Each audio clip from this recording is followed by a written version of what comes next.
স্বামী প্লাস স্ত্রী একে অপরের লজ্জার স্থান চুষতে বা মুখ লাগাতে পারবে কিনা বা হাত দিতে পারবে কিনা, খুব important subject, most important subject, খুবই গুরুত্বপূর্ণ একটি বিষয়। অ্যাটেনশন, খুবই গভীর মনোযোগ দেন। আজকে অনেকেই আমরা স্বামী স্ত্রীর মধ্যে ভুলগুলো করে ফেলি, কোনটা করা যাবে আর কোনটা করা যাবে না। স্বামী স্ত্রী একে অপরের লজ্জাস্থান চুষতে বা মুখ লাগাতে বা হাত দিতে পারবে কিনা, খুব গভীর মনোযোগ লাগান। আল্লাহ রাব্বুল আলামিন কোরআনুল কারীমের মধ্যে সুন্দর করে জানায় দিলেন, নিসাউকুম হারসুম লাকুম ফাআতু হারসাকুম আন্না শি'তুম। আল্লাহ রাব্বুল আলামিন স্বামীর জন্য স্ত্রীর পায়ের পাতা থেকে মাথা পর্যন্ত আল্লাহ রাব্বুল আলামিন শস্য ক্ষেত্র করে দিয়েছেন। যেমনি ইচ্ছা তেমনি কি করতে পারবে, চাষ করতে পারবে, কোনো বাধা নাই। স্বামী স্ত্রীর মাথা থেকে পা পর্যন্ত যেইভাবে ইচ্ছা সেইভাবে চাষ করতে পারবে, কোনো বাধা নাই। আল্লাহ রাব্বুল আলামিন এটা বৈধ করে দিয়েছেন। আমার বন্ধুগণ, আমার ভাইরা, যেভাবে ইচ্ছা সেইভাবে কি করতে পারবে, স্বামী কি করতে পারবে, চাষ করতে পারবে, কোনো সমস্যা নাই। কিন্তু কিছু কিছু কাজ কিন্তু অবৈধ করা হয়েছে। যেমনি স্বামী স্ত্রীর সহবাসটাকে আল্লাহ রাব্বুল আলামিন কি করেছেন, জায়েজ করেছেন। এটা একটা সুন্দর একটা নিয়ামত আল্লাহ রাব্বুল আলামিন দিয়েছে, কিন্তু আপনার পিছনের ধার দিয়ে অর্থাৎ আপনার পায়খানার ধার দিয়ে কিন্তু প্রবেশ করা যাবে না, সহবাস করা যাবে না, এটা কিন্তু হারাম করেছে। এ বন্ধু, আমরা কিন্তু অনেক সময় হালাল কাজটাকে আমরা হারাম করে ফেলি। পায়খানার ধার দিয়ে প্রবেশ করলে পারে কিন্তু এটা হারাম, এটা কিন্তু করা যাবে না। আমার বন্ধুগণ, আমার ভাইরা, যেই দিক দিয়ে আল্লাহ রাব্বুল আলামিন হালাল করেছেন ওই দিক দিয়ে যাইতে হবে, ওইটাই করতে হবে, হারাম কাজের দিকে যাওয়া যাবে না। এখন অনেকেই প্রশ্ন করেছে বিভিন্ন জেলা থেকে, হুজুর স্বামী স্ত্রী কি অপরের লজ্জায় স্থানে মুখ লাগাইতে পারবে কিনা, চুষতে পারবে কিনা, হাত দিতে পারবে কিনা? মিলকুন বুদা হাদিস শরীফের মধ্যে আসছে, মিলকুন বুদা, এই হাদিস শরীফের মধ্যে আসছে, এর অর্থটা হলো এই একজন স্বামী স্ত্রীকে কি করতে পারবে, আল্লাহ রাব্বুল আলামিন হালাল করেছে, যেইভাবে ইচ্ছে সেইভাবে যাইতে পারবে। এখন প্রথম নম্বর যেটা, সেটা হলো দেখা যাবে কিনা।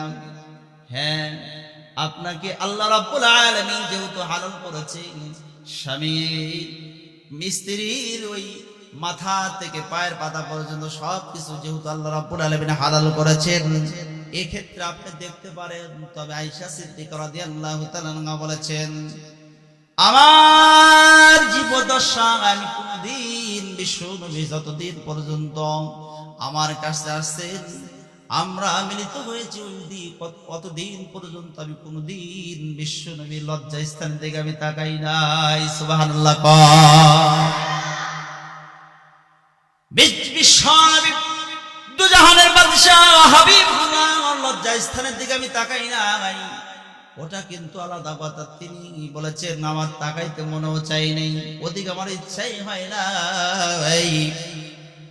না তাকানোটাই ভালো, তাকাইতে পারবেন। এখন অনেক ডক্টরেরা বলতেছেন লজ্জা স্থানের দিকে তাকাইলে চোখের জ্যোতি কমে যায়, ওটা হলো আলাদা কথা। আপনি তাকাইতে পারবেন, যেহেতু আল্লাহ পাক হালাল করেছেন, আপনি আপনার স্ত্রী লজ্জা স্থানের দিকে তাকাতে পারবেন, কোনো বাধা নেই। দ্বিতীয় নম্বর, অনেকে বলেছে হুজুর হাত দেওয়া যাবে কিনা, যেহেতু আল্লাহ রাব্বুল আলামিন হালাল করেছেন, সবই যখন করা যাবে তাহলে হাত দেওয়া যাবে না কেন? হাত দিতে পারবেন, হাত আপনি লাগাতে পারবেন, কোনো সমস্যা নাই। তৃতীয় নম্বর যে বিষয়টা, সেটা হলো যে চুষতে পারবে কিনা, মুখ লাগাইতে পারবে কিনা। চুষা যাবে না, মুখ লাগানো যাবে না। কারণ যেটা, সেটা হলো স্ত্রী ওই জায়গাটা হলো কি, ওই জায়গাটা হলো নরম জায়গা। ওই জায়গায় যখন আপনি মুখ দিবেন দাঁত লেগে যাইতে পারে, আর দাঁত লাগার কারণে আপনার মুখের থেকে যে ছাপগুলো ভিতরে যাবে, আপনার স্ত্রীর ভিতরে ইনফেকশন হতে পারে, অসুস্থ হতে পারে। আপনার স্ত্রীর যে জায়গা আপনি ওই লজ্জাস্থানে যখন আপনি মুখ লাগাবেন, আর মুখ লাগানোর কারণে আপনার স্ত্রী ওই জায়গাটা হলো নাপাক জায়গা, ওখান থেকে আপনার পেশাব বের হয়, ওখান থেকে আপনার লবণাক্ত পানি বের হয়, সারা শরীরের বডিটাই আপনার লবণাক্ত একটি জায়গা। আপনার প্রত্যেকটা পশমের গোড়া থেকে যখন পানি বের হবে, ঘেমে যাবেন, তখন আপনি দেখবেন ওই পানিটা হলো লবণাক্ত পানি। এই পানিগুলো কিন্তু আপনার কি না হালাল নয়, সুতরাং এই পানিগুলো বের হয়ে আসবে, আর ওইটা যদি আপনার মুখের মধ্যে চলে যায় আপনি অসুস্থ হতে পারেন। এই জন্য ওই স্ত্রীর লজ্জা স্থানে কি করা যাবে না, চুষা যাবে না, মুখ দেওয়া যাবে না। এটা দিলে মারাত্মক ক্ষতি হতে পারে।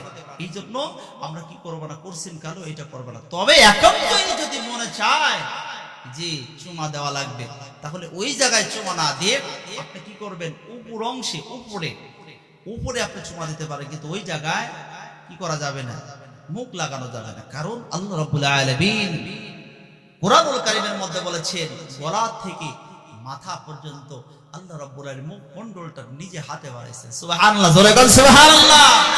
আল্লাহ রাব্বুল আলামিন নিজে হাতে কি করেছেন, বানিয়েছেন। সুতরাং এটা করা যাবে। আল্লাহ কোরআনুল কারীমের মধ্যে বলেন,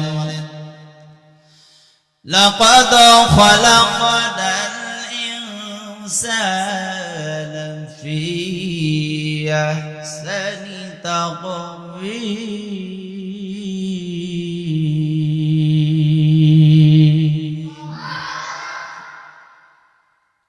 আল্লাহ রাব্বুল আলামিন কোরআনুল কারীমের মধ্যে বলেন, আমি সব চাইতে সুন্দর করে আমি আল্লাহ রাব্বুল আলামিন মানুষকে বানাইছি।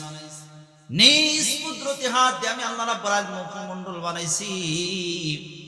সুতরাং এই মুখে শুধুমাত্র আমি আল্লাহর তাসবিহ পড়বে, আমি আল্লাহর জিকির আজগার করবে, আমার কুরআন তেলাওয়াত করবে, আমি আল্লাহর দাসত্ব গোলামি করবে। এই মুখ দিয়ে নাফাক কিছু ব্যবহার করা যাবে না, বকাবকি করা যাবে না, ওই নাফাক জায়গায় মুখটাও দেওয়া যাবে না। আমরা ইনশাআল্লাহ আশা করি প্রশ্নের উত্তর, অনেকে আমার প্রশ্নের উত্তর জানার জন্য জানতে চেয়েছিলেন, অনেকে হাসতেছেন। এই সাবধান, আপনারা হাসবেন না, হাসার এখানে কোনো কথা নাই। আপনারা প্রশ্ন করেছিলেন, যার কারণে আমি প্রশ্নের উত্তরটা দিলাম যে হাত দেওয়া যাবে কিনা, হাত আপনি দিতে পারবেন, এরপর দেখা যাবে কিনা, দেখাও যাইতে পারে, কোনো সমস্যা নাই। কিন্তু মুখ লাগানো এটা করছেন কালেও ঠিক নয়, এটা কি অসুস্থ হয়ে যাইতে পারেন, আপনার বড় ধরনের ক্ষতিও হতে পারে। এই জন্য ওই জায়গায় মুখ আপনারা করছেন কালেও লাগাবেন না। স্বামীও কি করতে পারবে না, স্ত্রীলিঙ্গ কি করতে পারবে, মুখ দিতে পারবে না। আবার স্ত্রীও কি করতে পারবে না, স্বামী লিঙ্গেতে চুষতে পারবে না, মুখ দিতে পারবে না। এটা দেওয়াটা সম্পূর্ণ অন্যায়, এটা কিন্তু দিলে পরে ক্ষতি হতে পারে। আল্লাহ রাব্বুল আলামিন আমাদের সকলকেই